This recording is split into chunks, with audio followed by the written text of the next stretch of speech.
একাডেমির নতুন ভিডিওয় তোমাদের সকলকে স্বাগত। আজ চলে এসেছি নবনীতা দেবসেনের কবিতা দ্বাদশ শ্রেণীর পাঠ্য দিগ্বিজয়ের রূপকথা কবিতা নিয়ে। দিগ্বিজয়ের রূপকথা। রক্তে আমি রাজপুত্র, হলেনি বা দক্ষিণী জননী। দিগ্বিজয়ে যেতে হবে, দুয়োরানী দিলেন সাজিয়ে। কবচকুণ্ডল নেই, ধনুক তুনি শিরস্ত্রাণ কিছুই ছিল না, শুধু আশীর্বাদী দুটি সরঞ্জাম। এখানে এক রাজপুত্রের কথা বলা হচ্ছে, যে রক্তের দিক দিয়ে সে রাজপুত্র, সে রাজরক্তই তার মধ্যে দিয়ে প্রবাহিত হচ্ছে। হলেনি বা দক্ষিণী জননী, তার মা রাজরানী হওয়া সত্ত্বেও তার জীবনে অনেক দুঃখ, তবু তাকে রাজপুত্রকে দিগ্বিজয়ে পাড়ি যেতে হবে। দুয়োরানী দিলেন সাজিয়ে। রাজরানীকে এখানে দুয়োরানীর সাথে তুলনা করা হচ্ছে। রূপকথার গল্পের যে দুয়োরানী সৌরানীর কথা আমরা পেয়েছি, সেই দুয়োরানীর সাথে এখানে তুলনা করা হচ্ছে। যার কবচকুণ্ডল নেই, ধনুক তুনি শিরস্ত্রাণ কিছুই ছিল না, যার কোনো কবচকুণ্ডল নেই, ধনুক তীর তুনির বা তীর, শিরস্ত্রাণ মানে মাথার যে টুপি যুদ্ধ করার জন্য যা ব্যবহার করা হয়, কিছুই তার ছিল না, শুধু আশীর্বাদের দুটি সরঞ্জাম। কিন্তু তার দুটো আশীর্বাদের সরঞ্জাম তার ছিল।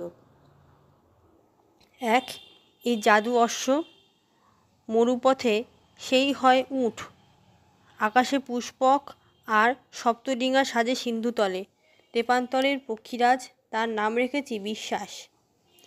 এক, এই জাদু অশ্ব। প্রথমে আছে এই জাদু অশ্ব বা জাদু ঘোড়া।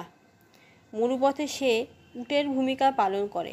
মরুপথে সে উটের মতোই আমাকে সঙ্গ দেয়, রাজপুত্রকে সঙ্গ দেয়।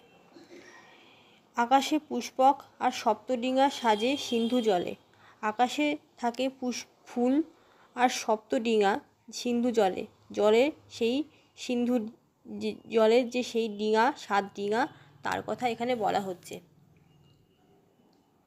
তেপান্তরে পক্ষীরাজ, তেপান্তরে দেখা যায় পক্ষীরাজ ঘোড়া, তার চারদিকে থাকে পক্ষীরাজ ঘোড়া, তার নাম বিশ্বাস। এখানে মানুষের মনে থাকা মানুষের প্রতি যে বিশ্বাস, তাকেই এখানে সে পক্ষীরাজ ঘোড়ার মতন ব্যবহার করছে, যে সে জয়ী হবে।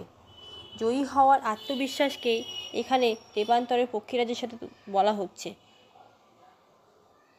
2, এই হৃদয়ে খাপে ভরা মন্ত্রপুত অসি। হৃদয়ের খাপে ভরা মন্ত্রপুত অসির মধ্যে দিয়ে বোঝানো হচ্ছে, অসি বলতে তরবারি, যা হৃদয়ে এখানে রাখা হয়েছে। এখানে সম্পূর্ণটাই রূপকথা, মানে বিশ্বাসের উপরে বিশ্বাস করার কথাই বলা হচ্ছে। বিশ্বাসকেই বেশি পরিমাণে এখানে গুরুত্ব দেওয়া হচ্ছে। শানিত ইস্পাত খণ্ড অভঙ্গুর। শানিত ইস্পাত খণ্ড এটি, যা অভঙ্গুর, যা কখনো ভাঙবে না।